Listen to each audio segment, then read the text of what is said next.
Hey, hope you are good. I'm back with another video. And it's World Book Day. It's World Book Day, and if you know me, then you definitely know I am a big bookworm. I love to get just stuck in to a good read. I'm a multi-reader. A multi-reader, someone that could read multiple books at the same time, whether that's like physical copy, whether that's audio, whether that's Kindle. I can read different books at the same time without getting confused or without kind of getting jumbled up, etc. etc. But I thought, what better day to do a kind of book review of what I've read so far and what's on my upcoming list than on World Book Day. So as we do, let's get the intro started and then I'll get right into it.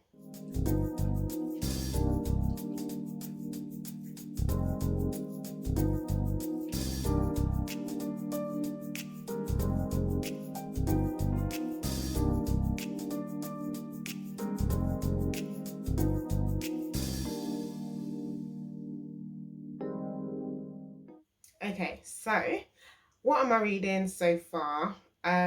So where we're at now, we're March, and so far I have read quite a number of books. So I don't know, I'm just gonna talk about them, how they come to my mind. I think I'll start off first with my fiction reads thus far. So, my fiction reads I've been reading on my Kindle, and my besties upgraded me to a new Kindle for my birthday. If you haven't watched my birthday vlog, then definitely watch that. But I got a new Kindle, upgraded one. So I've just really been enjoying that. So the first fiction I read this year was Wahala by Nikki May. So this is her debut novel.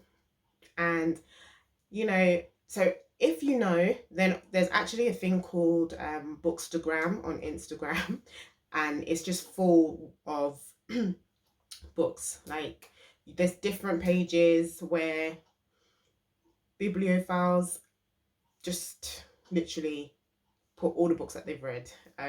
If you're into your reading, Bookstagram literally is the place to be. I mean, I literally get all my recommendations.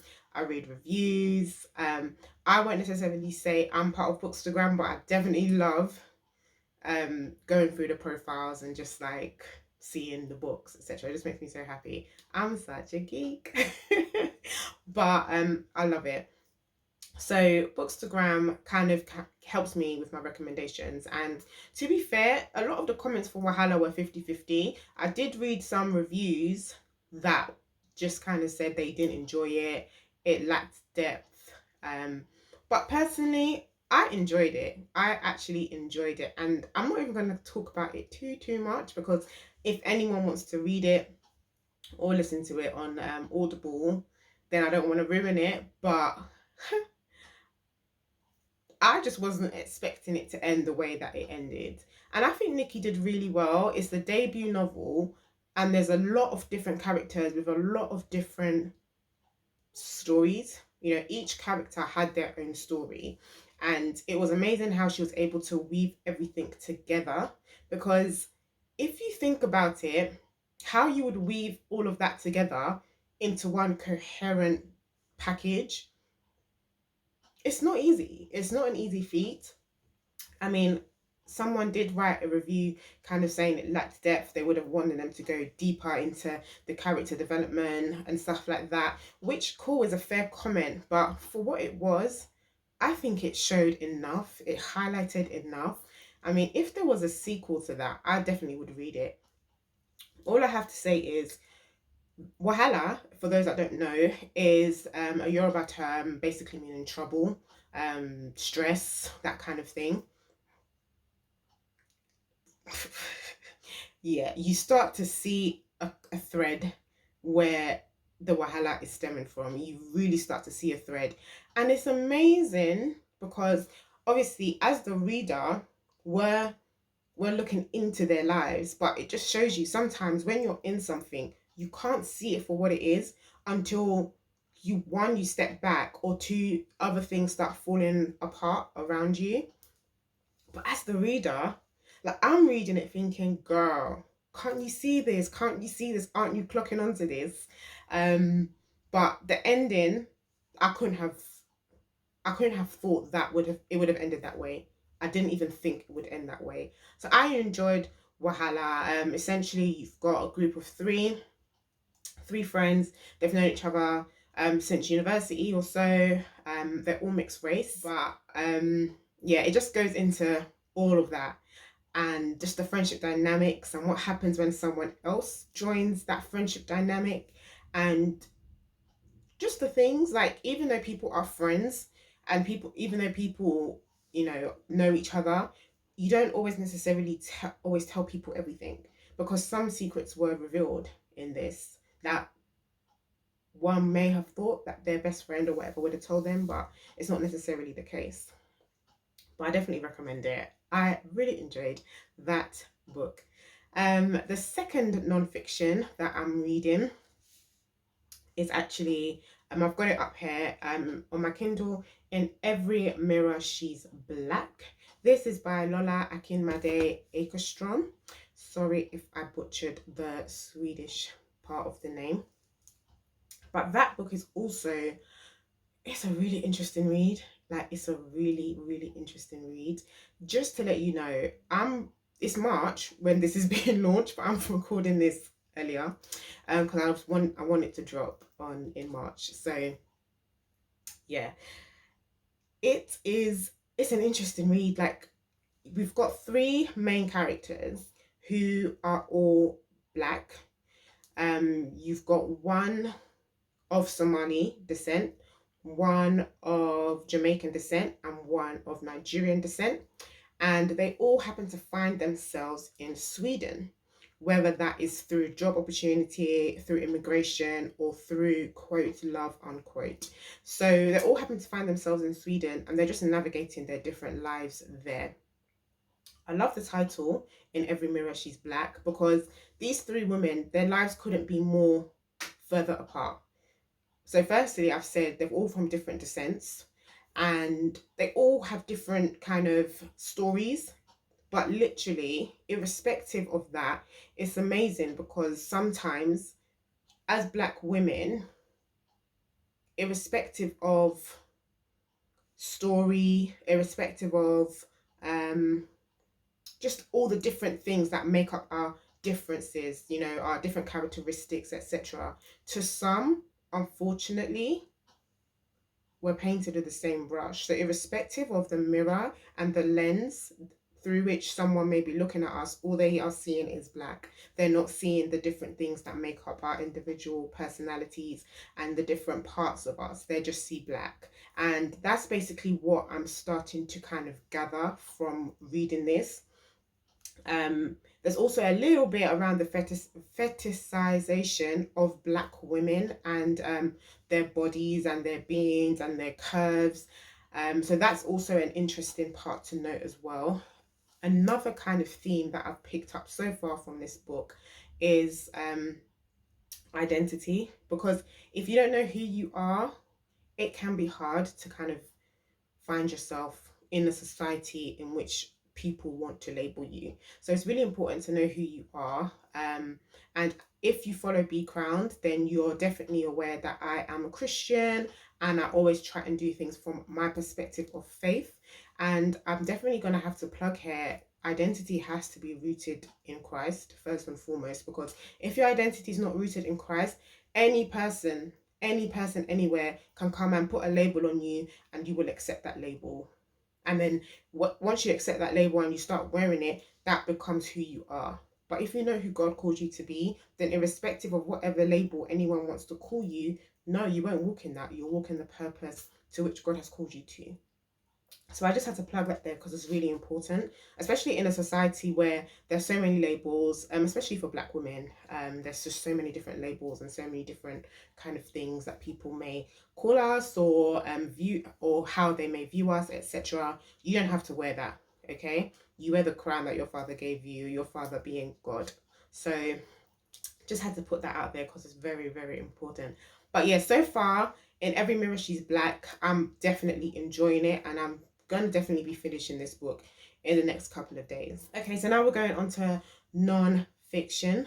So I have this in actual hard copy, hardback, and this is by Brené Brown, and it's called Atlas of the Heart: Mapping Meaningful Connection and the Language of Human Experience. Let me read the blurb.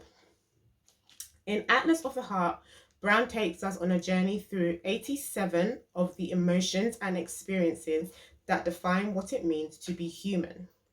As she maps the necessary skills and an actionable framework for meaningful connection, she gives us the language and tools to access a universe of new choices and second chances. A universe where we can share and steward the stories of our bravest and most heartbreaking moments with one another in a way that builds connection. So, okay, why did you buy this, B? Why did you buy this book? I bought this book because, one, I do like Brené Brown. There's a few quotes of hers that I've come across just in my general reading time, and they resonate with me. And I just thought, this is a new book. It's talking about the heart. It's talking about emotions. Those are topics that are of interest to me. I always like to kind of expand my knowledge within these remits, because as humans, we are called to relate to one another. We're called to have meaningful connection with one another. We are called to love one another. And in as much as we can understand that, I feel it's very good to cultivate and to develop those skills. So I thought this will be great. It's literally, I don't know, I see it as a reference book. I mean, this is not something I would read cover to cover. It's something that I would take as and when. So, when it comes to these books, I do like to buy kind of non-fiction and reference books in hard copy, because I literally always go back to them to kind of get quotes for my own content. So this is why I like to buy these books in hard copy. I just like to read it in chunks, assimilate the information that I need, digest it. With these kind of books, it takes me a while to kind of get through them, because I literally need to have a pen and a pack of post-its and my notebook next to me as I am reading. So when it comes to these books, it does take me a longer time, whereas I enjoy my my fiction reads, because for me, it's a bit of escapism. Like, I'd sometimes, instead of watching TV, I'll just like get in my bed and read a few pages. It's literally escapism. I literally get into the story. It's relaxing for me. I don't have a notebook and stuff while I'm reading these kind of books. Of course, there are things I take away from it, and there are things that I can kind of think about. As before, when I was talking about this, it kind of making me think a little bit more about identity, etc., and perceptions. But I'm not like taking active notes on it. Whereas with books like this, I'm taking active notes. So there's this one by Brené Brown, and another one that I'm listening to on is Audible is called Have Boundaries, Have Peace. You know what? The title literally just escaped my mind. Let me check what the title is actually. Sometimes when I'm listening to these kind of books, I can only do it in chunks, because they're quite heavy topics for me, and I need to digest the information. So it's not something I would listen to in one go, because it's a lot to take in. It's a lot to assimilate. I've learned a few things already, actually. It's still loading, so I can't say it now, but I've learned quite a few things already from it. One of the things I learned is just about the bravery that lies in being honest with yourself and being honest with your loved ones, because essentially we truly teach people how we want to be treated.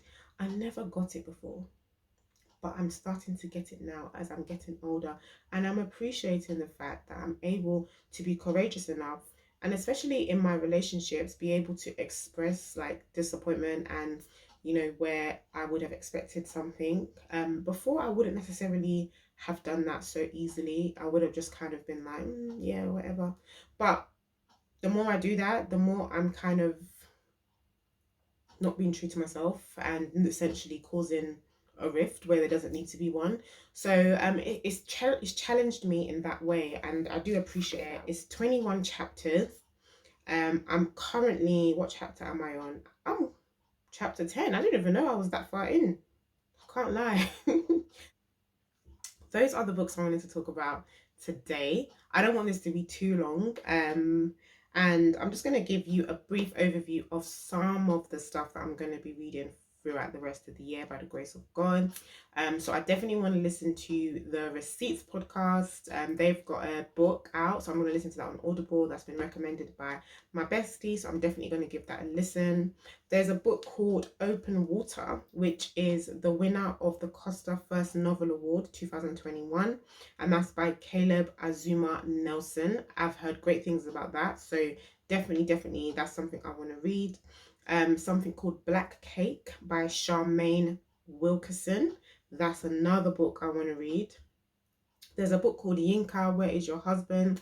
I'm so sorry, the author's name, I just cannot find it at the moment. But Yinka, Where Is Your Husband is definitely on my next to read list as well. And I have a lot of books. There's a book back called Anxious. I'm going to be putting the pictures as I'm saying all these things, or the title or something, so that you know what I'm talking about. There's a book called Anxious that I also want to read. As I feel as though, I think dealing with anxiety as a Christian can be quite difficult. So in as much as I can, I like to educate myself from both a secular perspective and a faith perspective when it comes to anxiety. So I'm definitely going to be reading up on that, because it's not an easy battle, but with God all things are possible and we can overcome. So definitely going to be reading up on that. And I do want to explore the topic of friendship a lot more.